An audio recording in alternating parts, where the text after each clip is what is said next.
এক রাতে আমি আমার স্বামীকে দুধ খাওয়াচ্ছিলাম, তখনই আমার যুবক ভাইপো আমাদের ঘরে চলে এলো এবং তাকে দুধ খেতে দেখে জিজ্ঞাসা করতে লাগল, চাচা, আপনি ছোট বাচ্চাদের মতো দুধ কেন খাচ্ছেন? যদি আপনি খারাপ না মনে করেন তাহলে আমাকেও কিছু দুধ দিতে পারেন। আমি যেই হ্যাঁ বললাম, সে তৎক্ষণাৎ আমার বুকে নেমে গেল। নমস্কার বন্ধুরা, আমার নাম কণিকা। আজকের এই রোমাঞ্চকর গল্পে আপনাদের সবাইকে স্বাগতম। আমার বিয়ে হয়েছিল এমন একজন মানুষের সাথে যিনি বয়সে আমার চেয়ে অনেক বড় ছিলেন। তার নাম ছিল সাহিল। যখন আমার বয়স ছিল ২০ বছর, তখন তার বয়স ছিল ৪০ বছর। তিনি আমার একদমই পছন্দের ছিলেন না। তাকে দেখলেই আমার প্রচণ্ড রাগ হতো এবং আমার ধৈর্য শেষ হয়ে যাচ্ছিল। আমি খুব সুন্দরী ছিলাম, আর আমার স্বামী আমার সৌন্দর্য দেখে খুব খুশি হতেন। কিন্তু তিনি আমার একদমই পছন্দের ছিলেন না, আর আমি তাকে আমার সাথে শুতে দিতাম না। তিনি সবসময় আলাদা বিছানায় শুতেন, আর আমি তাকে আমার কাছেও আসতে দিতাম না। কিন্তু ধীরে ধীরে আমি আমার জীবনে একজন পুরুষের অভাব অনুভব করতে শুরু করলাম। কিন্তু যাই হোক, আমি আমার বৃদ্ধ স্বামীর সাথে সম্পর্ক করতে চাইতাম না। আমি একা একা জীবন কাটাচ্ছিলাম, যখন হঠাৎ একদিন আমার দেবরের ছেলে, অর্থাৎ আমার ভাইপো, আমাদের বাড়িতে চলে এলো। তার নাম ছিল প্রতীক। আমি প্রতীককে প্রথমবার দেখছিলাম, কারণ আমাদের বিয়ের সময়ও সে কোনো কাজের জন্য আসতে পারেনি। প্রতীক বাড়িতে আসার পর সবাইকে দেখে নীল এবং আমাকেও জড়িয়ে ধরল। কিন্তু যেই প্রতীক আমার সাথে কথা বলার চেষ্টা করল, আমার স্বামী রাগান্বিত দৃষ্টিতে তার দিকে তাকালেন। পরিবেশ বেশ উত্তপ্ত হয়ে গিয়েছিল। এই পরিবেশকে একটু ঠান্ডা করতে আমি প্রতীককে জিজ্ঞাসা করলাম, আরে প্রতীক, হঠাৎ করে বাড়িতে আসার সুযোগ কিভাবে পেলে? আমি এতটুকু জিজ্ঞাসা করেছিলাম, তখনই পেছন থেকে আমার শাশুড়ির কণ্ঠ শোনা গেল, বাড়িতে আসার কারণ জিজ্ঞাসা করার তুমি কে? আমার ছেলের ছেলে এখানে আসবে না তো কোথায় যাবে? আমি শাশুড়ি মাকে বললাম, আপনি সবসময় আমার কথার ভুল অর্থ কেন নেন? আমি শুধু এজন্য জিজ্ঞাসা করছিলাম যে সে আমাদের বিয়েতেও আসেনি, তাহলে হঠাৎ করে কিভাবে সময় পেল? তখন প্রতীক বলল, দাদি, চাচি আমাকে একটি সাধারণ প্রশ্ন করেছিলেন, আপনি তার উপর এত রাগ করছেন কেন? আমি এসেছি সবাই যেন খুশি থাকে, আর এই ঝগড়া বন্ধ করুন গো।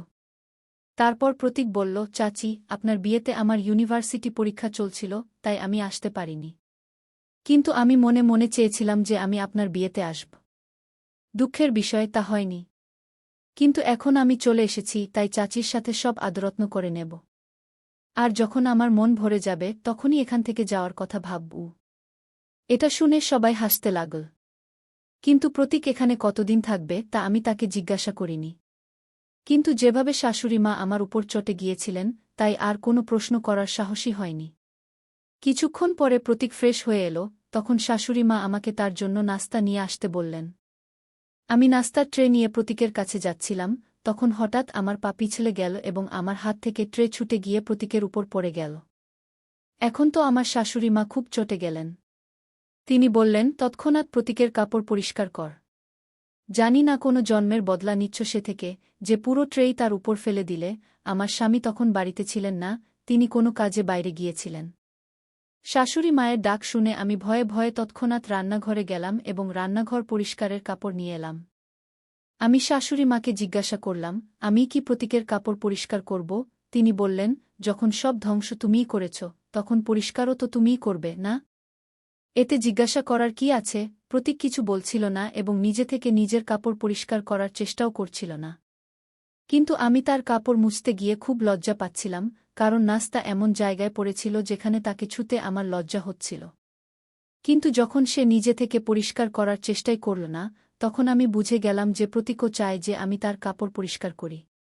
তখন প্রতীক আমাকে প্রেমময় দৃষ্টিতে দেখতে লাগল এবং একে একে বিস্তারিতভাবে বলতে লাগল যে কিভাবে আমি তার কাপড় পরিষ্কার করব। যখন আমি তার কাপড় পরিষ্কার করছিলাম, তখন হঠাৎ আমার স্বামী সেখানে চলে এলেন এবং দরজা থেকেই আমার উপর চিৎকার করে বললেন, তুমি এসব কাজ কেন করছ? এই ছেলে কি এতটুকুও বুদ্ধিমান নয় যে নিজে থেকে নিজের প্যান্ট পরিষ্কার করে নেবে? আমি বললাম, আমি এই কাজ নিজের ইচ্ছায় করছি না, বরং শাশুড়ি মায়ের বলায় করছি। এটা শুনে সাহিল, অর্থাৎ আমার স্বামী, আমার শাশুড়ি মাকে বললেন, মা, আপনি কি, তোমরা সবাই কি করছ? তোমাদেরও কি একটু লজ্জা হয় না? যা ঘটেছে তা অনিচ্ছাকৃতভাবে ঘটেছে, কণিকা ইচ্ছাকৃতভাবে ট্রে ফেলেনি। আর ভবিষ্যতে সে কোনো অপরিচিত পুরুষের কাজ করবে না। গিয়ে কথা বলে সাহিল আমার হাত থেকে কাপড়টা নিয়ে সেখান থেকে চলে গেল। আমিও তার পিছে পিছে রান্নাঘরে চলে গেলাম। প্রতীকও আমার পিছে পিছে এল এবং হাত ধোয়া শুরু করল। সে কিছুটা বকবক করছিল, যার কারণে সে কিছুটা বিষণ্ণ দেখাচ্ছিল। সে আরও জোরে বকবক করতে লাগল, আমি এখান থেকে এখনই চলে যাব। আমি এটা শুনে ফেললাম এবং তার কাছে গিয়ে বললাম, প্রতীক, তোমার এখানে আসা মাত্র কয়েক ঘন্টা হয়েছে, এত তাড়াতাড়ি বাড়ি ফিরে যাওয়ার কথা কেন বলছ? প্রতীক বলল, আপনি তো দেখলেনই চাচাজি কিভাবে আমার সাথে কথা বললেন। চাচাজি আমাকে আউটসাইডার মনে করেন, আর সম্ভবত আপনিও আমাকে আউটসাইডার মনে করেন। তাহলে আমি আউটসাইডারদের মধ্যে কেন থাকব? আমি তো এখানে আমার নতুন বউকে দেখতে এসেছিলাম, কিন্তু ছেড়ে দিন, সম্ভবত আমার ভাগ্যে চাচির ভালোবাসা নেই। কি এ কথা বলে সে চলে যেতে লাগল। ঠিক তখনই আমি তার হাত টেনে আমার দিকে টেনে নিলাম। সে আমার খুব কাছাকাছি চলে এসেছিল। তাকে সরিয়ে দিয়ে আমি বললাম, সরি প্রতীক, আমি ভুলে তোমাকে টেনে নিয়েছি। তারপর আমি তাকে বোঝালাম, তুমি সাহিলের কথায় কষ্ট পেও না। আসলে আমি তার একেবারেই পরোয়া করি না। সে শুধু আমার সৌন্দর্যের জন্য আমার পিছে ঘুরে বেড়ায়।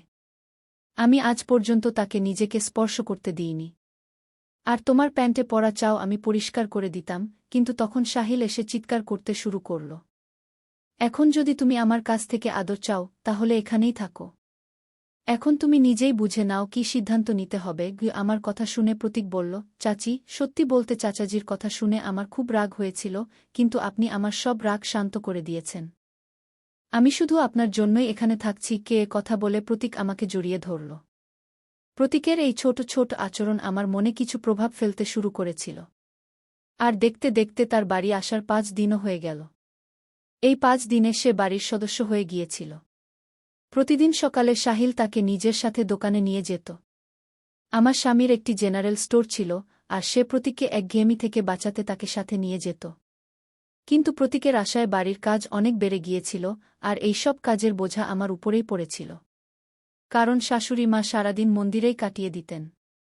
আমার স্বামীর আয়ও এত কম ছিল যে আমরা কোনো চাকরানি রাখতে পারতাম না। আমার পুরো বাড়ির খরচ শুধু তার দোকানের আয়ই চলত। একদিন আমি আমার স্বামীকে বললাম, সাহিল, এখন এত কাজ আমি একা করতে পারি না। প্রত্যেকের আলাদা আলাদা দাবি থাকে, আর এখন তো আরও একজন সদস্য বেড়ে গেছে। শাশুড়ি মাও আমার কোনো সাহায্য করেন না। এখন তুমিই বলো, আমি একা এত কাজ কিভাবে করব? বাইরে দাঁড়িয়ে শাশুড়ি মা আমাদের সব কথা শুনে ফেলেছিলেন। তিনি সঙ্গে সঙ্গে ঘরে এসে বললেন, এখন তুমি কি চাও যে আমি এত বয়সে কাজ করি? আর তুমি আমার ছেলের কান কেন ভরাচ্ছ? যা বলার আছে আমাকে বল। তারপর আমার আর শাশুড়ি মায়ের মধ্যে ঝগড়া শুরু হয়ে গেল। সাহিল আমাদের দুজনকে শান্ত করল এবং বলল, এখন মা কাজ করতে পারবেন না, আর আমি বাড়িতে চাকরানি রাখতে পারি না। তাহলে যার কারণে কাজ বেড়েছে সেই তোমার সাহায্য করবে। সাহিল বলল, প্রতীক এখন থেকে দোকানে যাবে না, সে এখানেই থেকে কণিকার সাহায্য করবে। আমার স্বামী তার দায়িত্ব থেকে মুক্তি পেতে তার যুবক ভাইপোকে আমার সাথে বাড়িতে একা রেখে যাওয়ার সিদ্ধান্ত জানাল। আমি আর কিছু বললাম না এবং তার সিদ্ধান্ত মেনে নিলাম। পরের দিন থেকে প্রতীক আমার সাথে থাকতে শুরু করল এবং সব কাজে আমাকে সাহায্য করতে লাগল। নাস্তা করার পর শাশুড়ি মা মন্দিরে চলে যেতেন, আর সাহিল দোকানে চলে যেতেন। তাদের চলে যাওয়ার পর আমি নাস্তা করতাম। প্রতীকও আমার সাথে বসে নাস্তা করত। শাশুড়ি মা আর সাহিল চলে যাওয়ার পর প্রতীক কিছু অদ্ভুত আচরণ করতে শুরু করত। যতক্ষণ তারা বাড়িতে থাকত ততক্ষণ প্রতীক আমার থেকে দূরত্ব বজায় রাখত। সবাই চলে যাওয়ার পর সে আমার কাছাকাছি আসতে শুরু করত। তবে ভালো দিক ছিল যে শাশুড়ি মা কখনো হঠাৎ বাড়ি চলে আসতেন, যার কারণে প্রতীক ভয়ে কিছুটা দূরে সরে যেত। সবাই চলে যাওয়ার পর সে আমার কাছে তার ব্যক্তিগত কাজ করাত, যেমন তার পিঠে সাবান লাগানো, তার কাপড় বের করে রাখা। তার সাহস এত বেড়ে গিয়েছিল যে সে আমাকে এ পর্যন্ত বলতে শুরু করেছিল যে আমার কোনো শাড়ি বা কোনো ধরনের ব্লাউজ পরা উচিত, যদিও আমি তা উপেক্ষা করছিলাম। একবার সে আমাকে গোসলের পানি ভরতে বলল। সে দিন আমি সকাল থেকেই রাগে ছিলাম। আমি তার বাথরুমে খুব গরম পানি রেখে দিলাম। কিছুক্ষণ পর প্রতীক দৌড়ে সরাসরি আমার ঘরে চলে এল। তার শরীরে শুধু একটি তোয়ালে জড়ানো ছিল, তার শরীর খুবই টানটান ছিল। আজ আমি লক্ষ্য করেছিলাম যে সে খুবই সুন্দর ও যুবক একটি ছেলে। ঘরে ঢুকেই সে লাফাতে শুরু করল এবং বলল, চাচি, আমার এটা পুড়ে গেছে। আমি জানতাম যে আমি তার বাথরুমে খুব গরম পানি রেখে এসেছিলাম, কিন্তু গোসল শুরুর সময় কেউ কি নিজের সেই জায়গায় পানি ঢালে?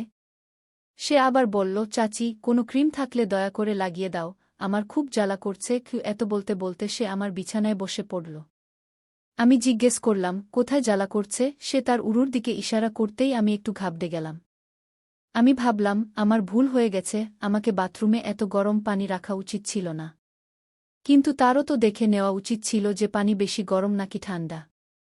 সেই সময় লজ্জা ও ভয়ে আমি ধীরে ধীরে তার পা থেকে তোয়ালে সরাতে শুরু করলাম। তার পা হাঁটুর উপর পর্যন্ত পুড়ে গিয়েছিল। সেই যুবক ছেলেটিকে এভাবে স্পর্শ করতে আমার খুব লজ্জা হচ্ছিল।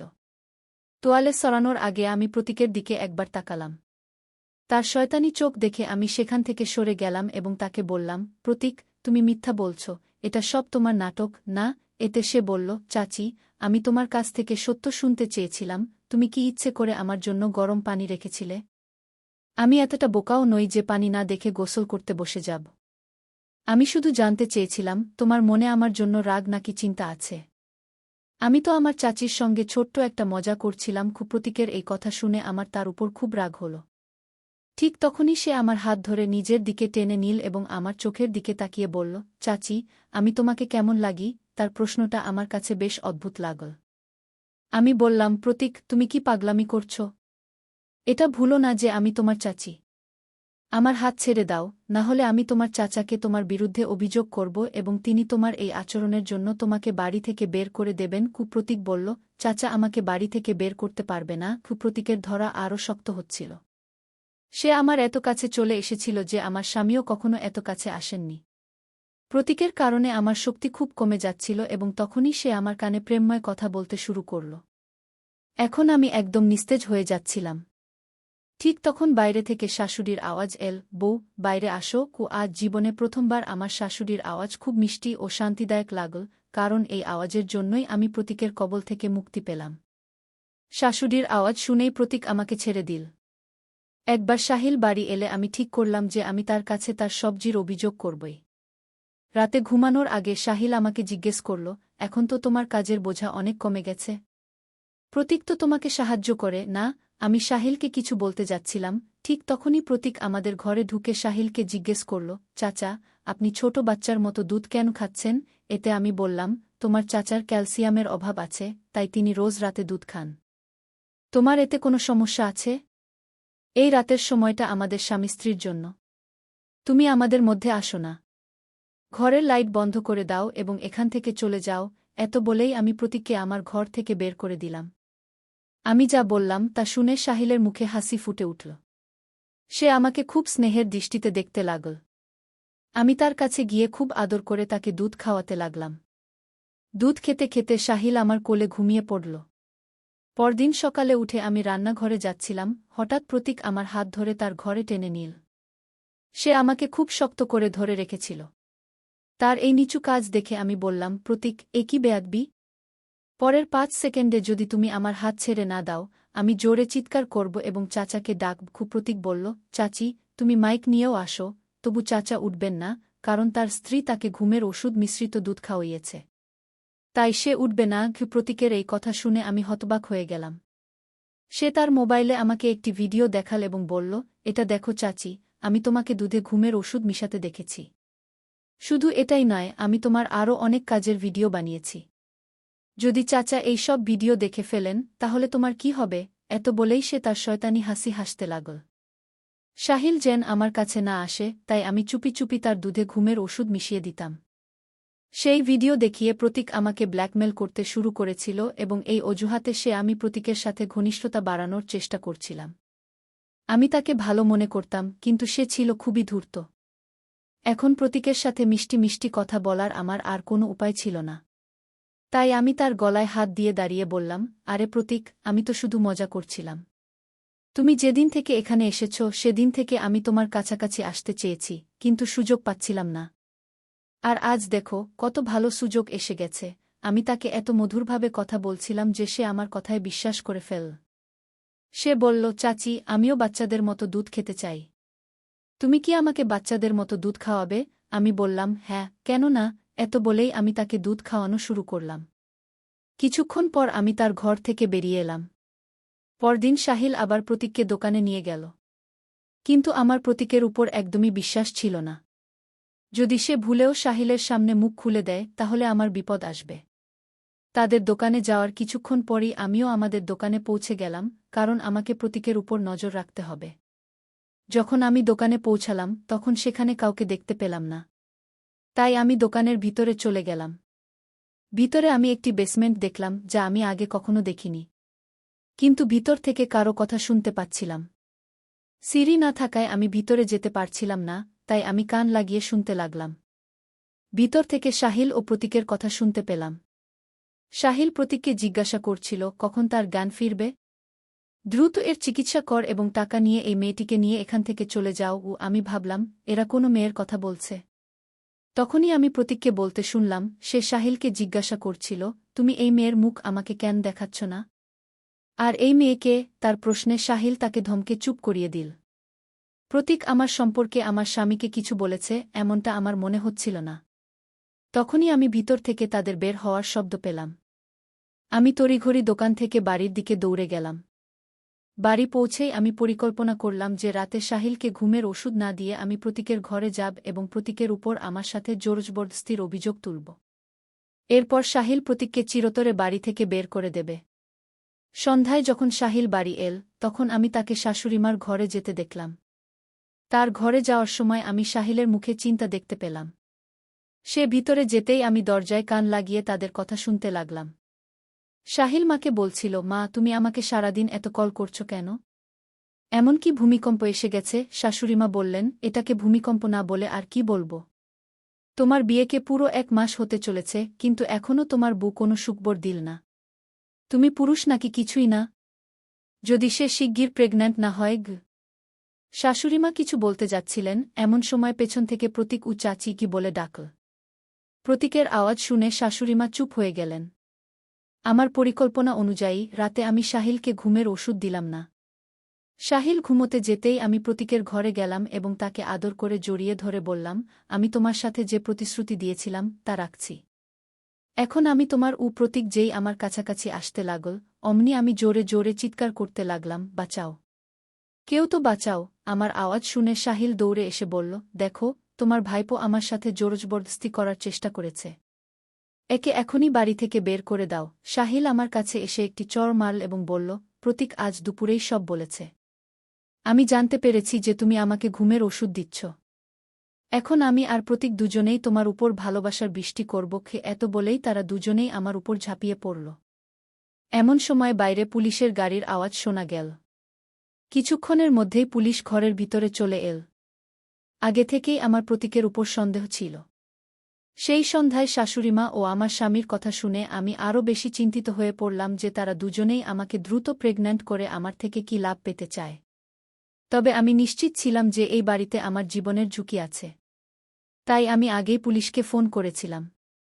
পুলিশ তাদের দুজন দুষ্কৃতী ও শাশুড়িমাকে গ্রেফতার করল। এরপর আমি পুলিশের সাথে আমাদের দোকানে গেলাম। সেখানে আমরা একটি ঘুমন্ত মেয়েকে পেলাম যার মুখ সম্পূর্ণ ঢাকা ছিল।